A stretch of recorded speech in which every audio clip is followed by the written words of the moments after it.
USA on target 1, Andre Shelby, Ben Thompson and Lance Thornton. Shelby, as you said, is the Paralympic gold medalist from Rio.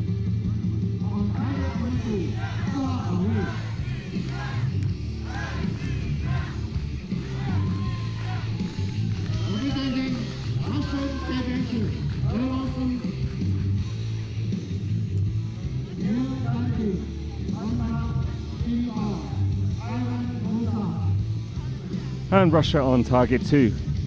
We've got a new kind of assistive device on the field in this match. Yeah, so it's really interesting in each of these teams, and this is just coincidence. It's not compulsory because it's an open class and anybody could be included. But actually, we have 2 gentlemen, one on the USA team and one on the Russian team, both who are arm amputees. And given the level of their amputation, one is shooting with a shoulder harness and the other with a release aid attached to a prosthesis. So I guess we'll kind of talk a little bit more about that as we go along. And if you are interested about assistive devices, we've done some videos on our YouTube channel, archery.tv, with some of the archers here in Beijing explaining how they came to shoot archery and how they came to choose how they shot archery. Fantastic. Yeah, we saw yesterday somebody in the W1 category who shoots by using his teeth, so that's yet another way that you can shoot. And won a world champion title by shooting with his teeth as well. And has been Paralympic champion too.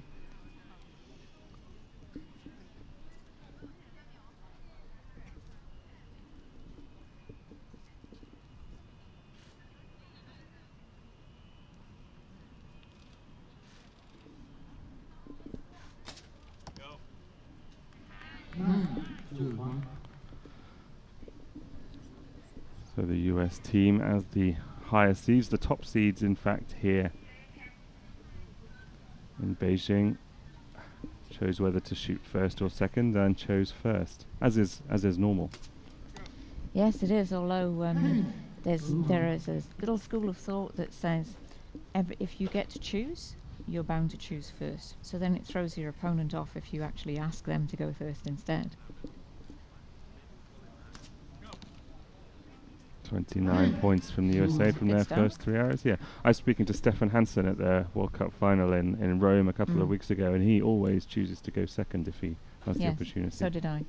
All my matches I always chose to go second, partly because it throws your opponent off a little bit, and partly because it just gives you a little bit more time to read the arena, read the wind, and just settle yourself down a little more.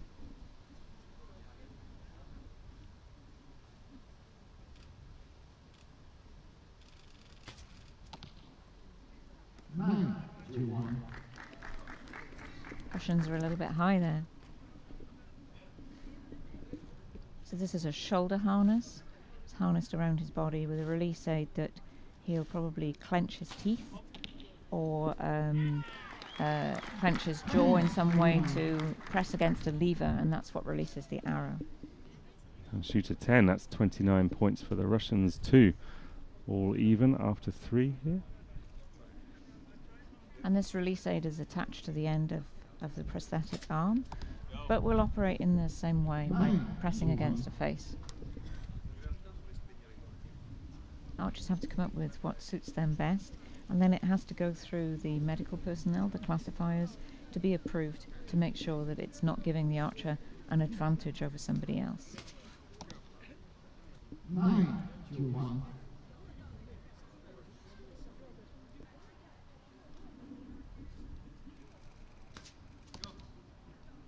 Let's finish 57 points from a possible 60 for the USA.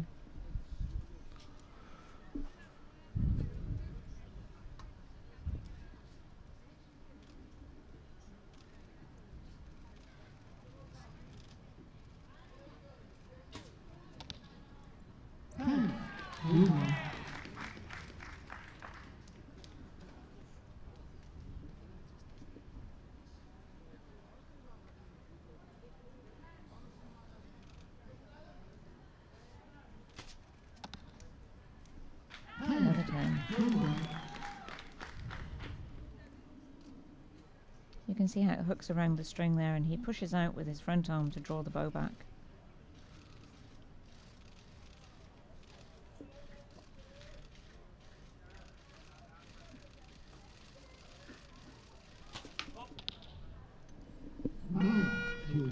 Nine to close this end up. And a 1-point advantage for Russia after 6 hours. So the USA actually set the world record for this event earlier in competition here in Beijing, shooting 232 points in the first round against Canada. That's incredible. And I was talking to Lance the other day, and he's the American with the prosthesis, and he was saying that he really loves shooting in the gents open compound category, because it's such tight competition between them. The margins are really small, and he loves the fact that he can be competitive in such a mixed field.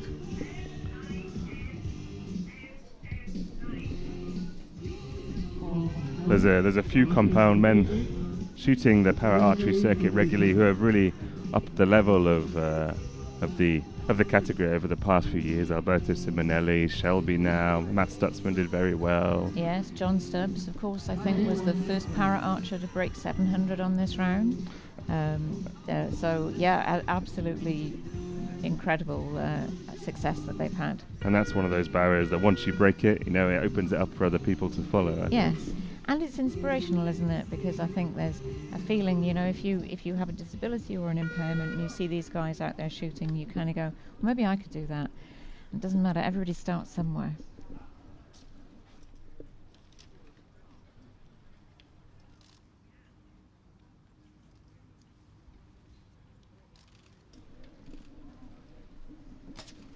Go. 9, 2, 1.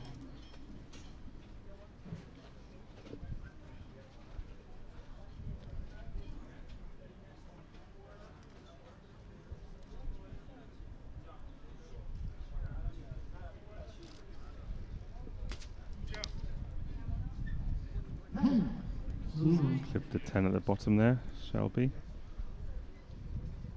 This is Ben Thompson. He hasn't missed the middle yet. He's a very strong archer.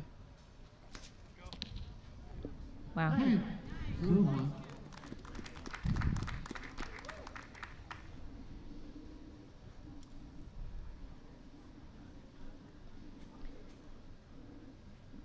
Russia ranked 6th in the qualification round, so they've done well to get through to this bronze medal match.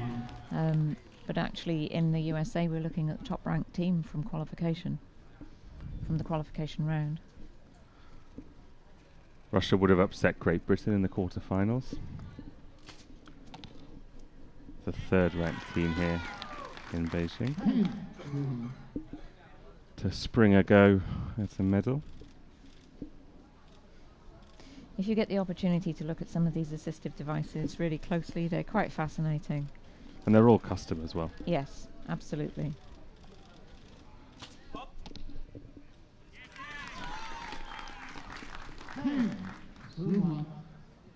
Russia matching the USA's first 3 hours in this second end, in this gold medal match.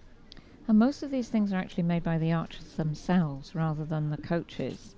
And that's an interesting thing too. So the archer has an awful lot of input into what they feel is going to be best for them. It's not just about a coach going, this is what you're going to shoot. There's often no one else that knows how they feel or how it works. We saw somebody yesterday, John Kavanagh, who won a gold medal in the mixed team, and he twists his wrist to operate his release aid. He doesn't use his fingers at all. It's because he doesn't have enough strength in them to do so.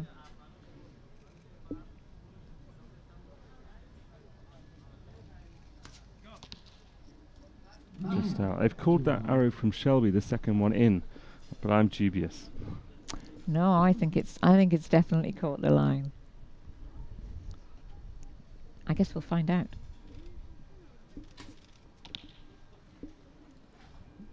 I think the sun is a bit awkward at the moment, though, for the scorers.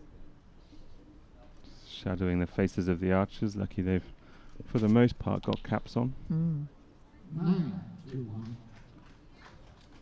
Russia's advantage not holding the second end. A 10 here to level things up at halfway through this 24-hour match. I think that's another 10. Okay. Scores are tied. 257s from the USA and a 58 and a 56 from Russia, bringing things to 114 each at half-time. We're shooting at 50 meters here, Pippa. Yesterday morning we had 70 meters and then we moved to 50 for the W1s. Compound archers used to shoot at 70 as well, and then it was brought forward and the face size decreased. Tell me about that change and that comparison between the two distances. I think the one thing that it does is it makes each category a unique category. The compounds have a unique distance and face size, and the W1s have the same distance but a different face size, and the recurves have 70 meters. Of course, it's all a different skill, and I think it's much easier for people watching the sport to see the differences between the categories, because you're not just looking at the difference in the type of bow, but you're also looking at difference down at the target. And I think it's made the compound category particularly much more exciting. The matches have been much tighter than with the set system. Although I always used to like the challenge of 70 meters because the wind and the weather has more effect at the longer distance. But it doesn't just apply to para archery, of course. That change has been for all archers, compound and recurve, across the world of world archery.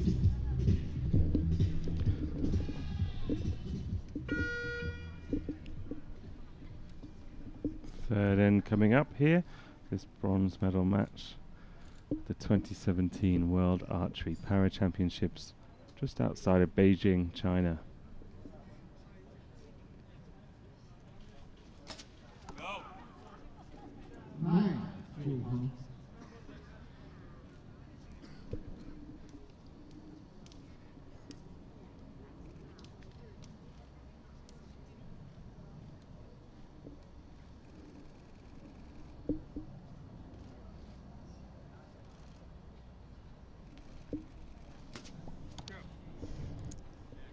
He looks so chilled when he shoots to shell. Yeah, he really does.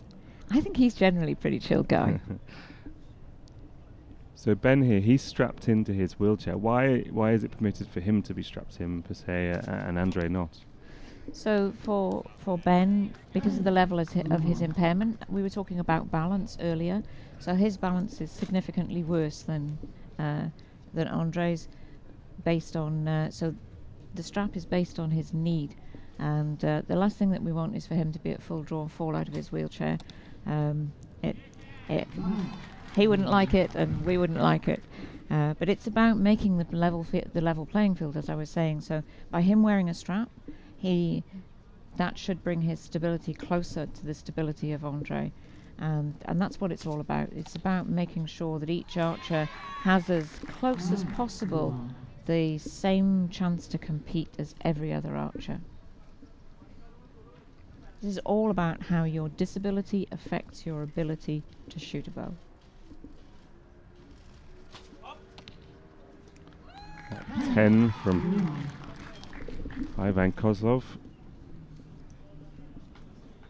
keeps Russia within 1 point after the first 3 hours of this third end. That's an 8 high and right. Too fast. Yes, much too fast. I was just going to say the same thing. His timing was out.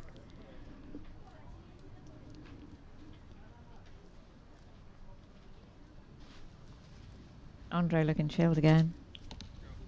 Puts in a 10. One of my favourite shooting styles, I think, across the lines. I'll go with that.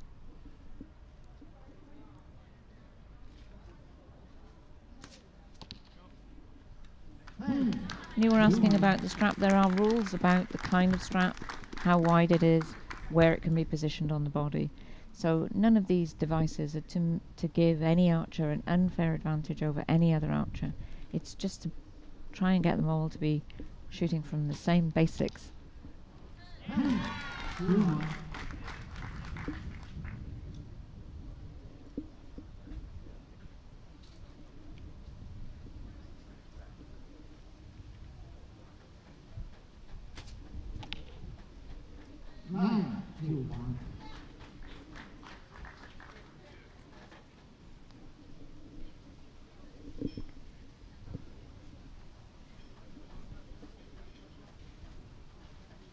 Ivan Kozlov at full draw again.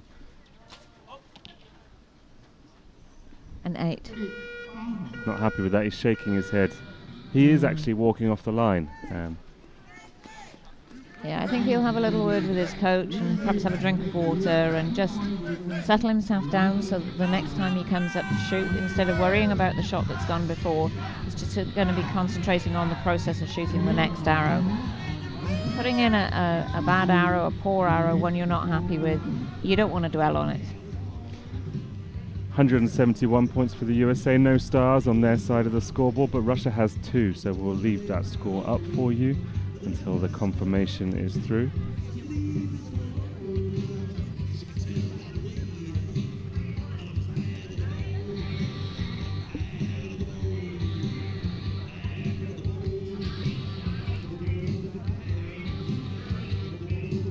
Looks like that score is going to be confirmed as was, and a 2-point deficit now for Russia.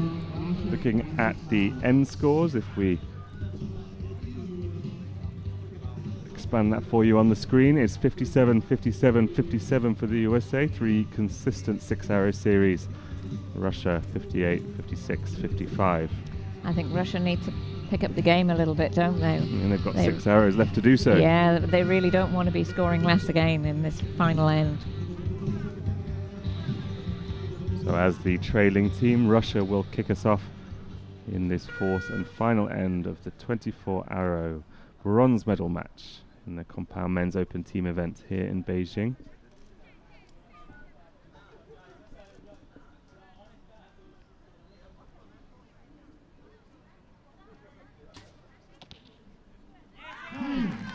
That's the way you want to start.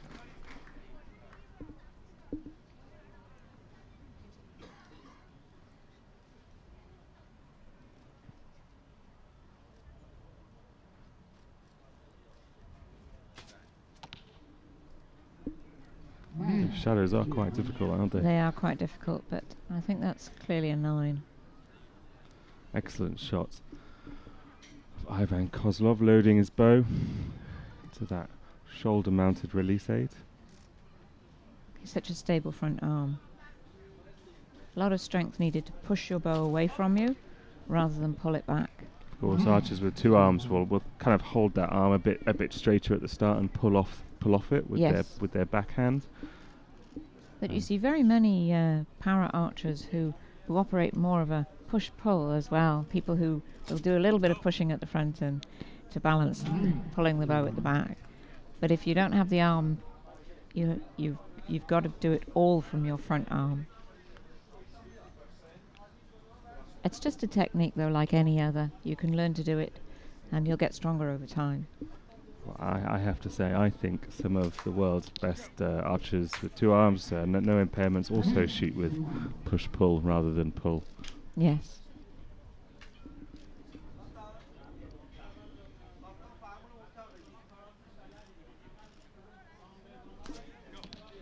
Oh, that's a great 10. Ben Thompson has shot fantastically in this match, whatever the outcome. Yes. So far, 6 10s, 1 9. He's had a good tournament.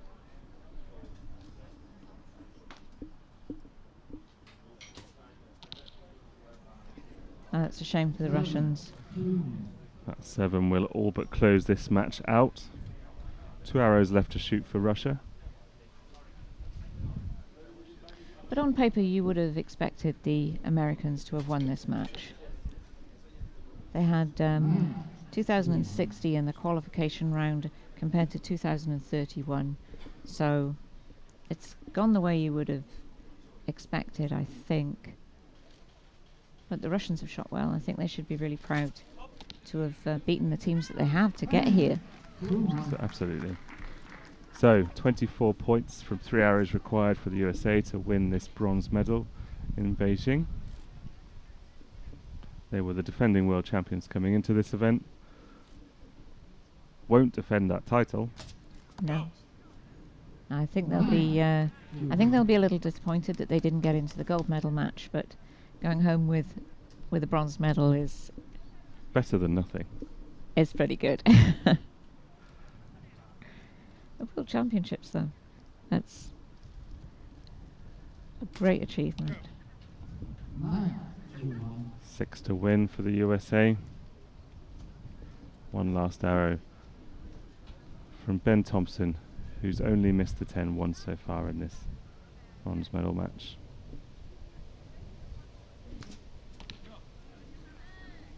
And he finishes with another 10. That's awesome.